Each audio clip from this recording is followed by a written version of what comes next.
Cabinet సమావేశంలో కూటమి ఏర్పాటు చేసినటువంటి కేబినెట్ సమావేశంలో చంద్రబాబు నాయుడు గారు కొన్ని ఆసక్తికరమైన వ్యాఖ్యలు అయితే చేశారు. కొంచెం అసహనం ప్రదర్శించారని చెప్పాలా. అది మీతో పంచుకుందామని ఈ వీడియో చేయడం జరుగుతుంది. ఫస్ట్ అయితే లైక్ చేయండి. చంద్రబాబు నాయుడు గారు ఏ విషయం మీద అంత అసహనం చెందారనేది దాని మీద మన ఈ వీడియో ఉండబోతుంది. ఫస్ట్ లైక్ చేయండి. లైక్ చేస్తే నాకు మోటివేషన్ ఉంటుంది, ఎక్కువ మందికి ఈ ఇన్ఫర్మేషన్ షేర్ అవుతుంది. లైక్ చేయడం మీ బాధ్యతని చెప్తాను నేను. కొత్తగా మన ఛానల్ చూస్తే కనుక పక్కాగా సబ్స్క్రైబ్ చేయండి. మీ అమూల్యమైన అభిప్రాయాన్ని కామెంట్ రూపంలో తెలియజేయండి. ఏంట్రా చంద్రబాబు నాయుడు గారికి అంత అసహనం తెప్పించినటువంటి అంశం ఏముంది, చంద్రబాబు నాయుడు గారికి అంత కోపం తీసుకొచ్చినటువంటి అంశం ఏముంది అంటే కనుక వాళ్ళ మంత్రులే చంద్రబాబు నాయుడు గారికి చాలా అసహనం తీసుకొస్తారంట. ఎందుకంటే మంత్రులు తన చెప్పు చేతల్లో ఉండడం లేదు. చంద్రబాబు నాయుడు గారి చెప్పు చేతల్లో చంద్రబాబు నాయుడు గారు చెప్పినట్టుగా ఉండడం లేదంట. ఎవరు కూటమిలోని మంత్రులు అందరూ కూడాను.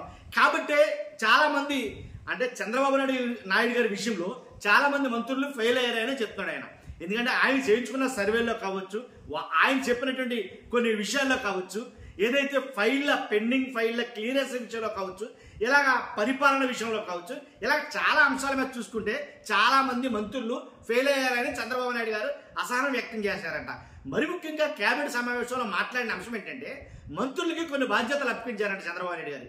ఏంటా బాధ్యతలు అని అంటే కనుక, ఏదైతే అసెంబ్లీ సమావేశాలు జరుగుతాయో, అసెంబ్లీ సమావేశాలు అంటే మొత్తం రాష్ట్రం మొత్తం తెలుగు ప్రజలు ఎక్కడెక్కడ ఉన్నారో అన్ని చోట్ల నుంచి అసెంబ్లీ సమావేశాలు వీక్షిస్తారు. కాబట్టి వాళ్ళ విషయంలో మనం పలచన కాకూడదు, వాళ్ళ విషయంలో మనం చాలా ఇదిగా ఉండాలి అనే కొన్ని ఆజ్ఞలు అయితే కనుక జారీ చేయడం జరిగింది వాళ్ళకి.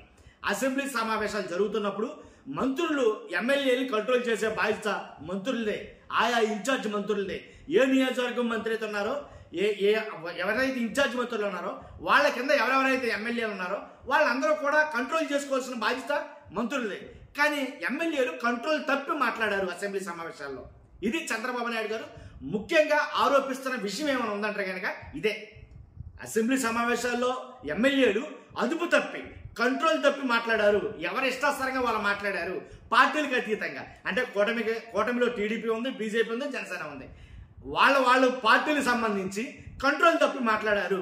జనసేన వాళ్ళు కావచ్చు, టీడీపీ వాళ్ళు కావచ్చు, బీజేపీ వాళ్ళు కావచ్చు. ఉదాహరణకి ఒక విషయం మీద బాగా సీరియస్ అయ్యారు ఆయన.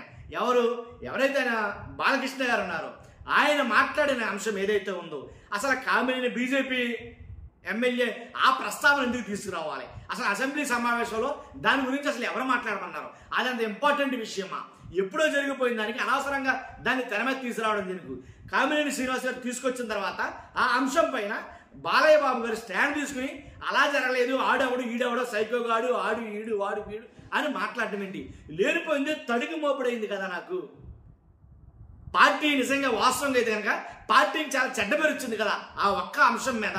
రాష్ట్రం మొత్తం చాలా మంది ఎన్ని రకాలుగా మాట్లాడుకున్నారు. కాబట్టి మరలా తిరిగి సారీ చెప్పడం ఎందుకు, మరలా క్షమించమని అడగడాలు ఎందుకు, అసలు అంశాన్ని ప్రస్తావన తీసుకురావడం ఎందుకు అని చంద్రబాబు నాయుడు గారు అయితే చాలా అసహనం వ్యక్తం చేశారట ఈ విషయం మీద మరి ముఖ్యంగా. కాబట్టి అంటే ఎమ్మెల్యేలు మంత్రుల కంట్రోల్లో ఉండడం లేదు. ఎవరి ఇష్టానుసారంగా ఎవరి ఇష్టారాజ్యంగా వాళ్ళైతే మాట్లాడారు అసెంబ్లీ సమావేశాలు. మనం చూసాంగా బాలకృష్ణ గారు ఏం మాట్లాడారు అనేది. మొత్తం పచ్చబద్దాలు అయితే మాట్లాడటం జరిగింది. కాబట్టి ఆడవడని ఈడవడని చిరంజీవి గారిని సైకోవాడని జగన్మోహన్ రెడ్డి గారిని ఎప్పుడైతే అన్నారో మ్యాక్సిమం బ్యాడ్ అయిపోయింది. అసెంబ్లీ సమావేశాలు పెట్టింది ఇందుకేనా? అసెంబ్లీ సమావేశాల్లో మాట్లాడాల్సిన అంశాలు ఏంటి, ఆమోదించాల్సినటువంటి ఏమున్నాయి, అవి మానేసి ఏంటి ఇటువంటి ఎందుకో పనికిరాని వ్యాఖ్యలు చేయడం జరిగి ఇవన్నీ కూడా వైరల్ అయినాయి కదా, రాష్ట్ర ప్రజలందరూ కూడా నవ్వుకుంటున్నారు కదా అని అయితే చంద్రబాబు నాయుడు గారు చాలా సీరియస్ అయ్యారు. ఒక బాలకృష్ణ గారి వ్యవహారం అనే కాదు, చాలా మంది ఎమ్మెల్యేలు కంట్రోల్ తప్పి మాట్లాడారు అక్కడ.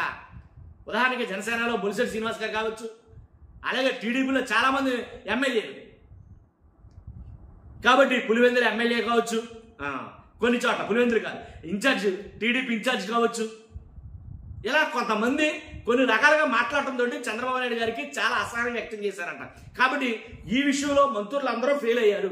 అసెంబ్లీ సమావేశాల విషయంలో మంత్రులు అందరూ ఫెయిల్ అయ్యారు.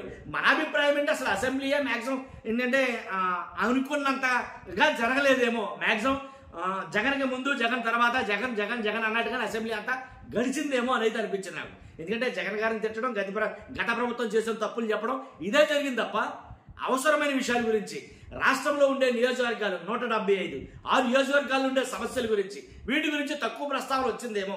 ఒకవేళ ఎవరైనా చెప్పడానికి సంసిద్ధత వ్యక్తం చేసినా దాన్ని ధిక్కార స్వరంగా గుర్తించి దాన్ని తొక్కేయడానికి ప్రయత్నం చేశారు తప్ప వాళ్ళ వాయిస్ని వినిపించకుండా ఆపేశారు అనేది ఒక భావన అయితే ఉంది ఖచ్చితంగా ప్రజల్లో.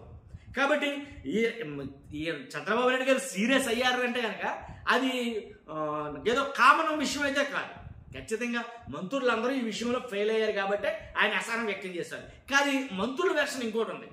మేము ఫెయిల్ అవడం మాట అటుస్తే ఇప్పుడు ఎమ్మెల్యేని మా కంట్రోల్లో ఉంచుకోవాలి, ఎమ్మెల్యేలు కంట్రోల్ తప్పకుండా ఆపాల్సింది మీరే బాధ్యతలు తీసుకోవాలంటే కనుక పెత్తనమంతానేమో చంద్రబాబు గారి చేతికి ఇచ్చి మమ్మల్ని ఎమ్మెల్యేలు కంట్రోల్ చేయమంటే మా చెప్పు చేతలు ఎక్కడ ఉంటారు ఎమ్మెల్యే గారు? ఏ ఎమ్మెల్యే అయినా సరే మంత్రులతో మాట్లాడకుండా డైరెక్ట్ లోకేష్ గారితో మాట్లాడుకుంటున్నారు కదా. ఏ అవసరం వచ్చినా మంత్రితో పని లేకుండా ఏ ఎమ్మెల్యే అయినా సరే డైరెక్ట్ నారా లోకేష్ గారితో మాట్లాడుకునేది. కానీ నారా లోకేష్ గారు మధ్యలో ఏమీ లేదు, డైరెక్ట్ ఎమ్మెల్యేలు వాళ్ళు మాట్లాడుకున్నప్పుడు మా పెత్తనం ఏముంది అక్కడ?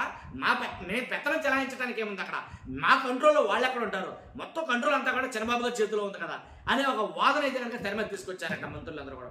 అంటే డైరెక్ట్గా ముఖ్యమంత్రి గారు దగ్గర చెప్పకపోయినా లోపాయికరంగా వాళ్ళు చర్చించుకునే అంశాలు ఇది. కాబట్టి వాస్తవం కూడా జరిగేది అదే.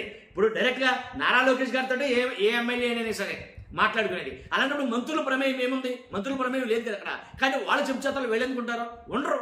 ఆ మాట వాస్తవం అది.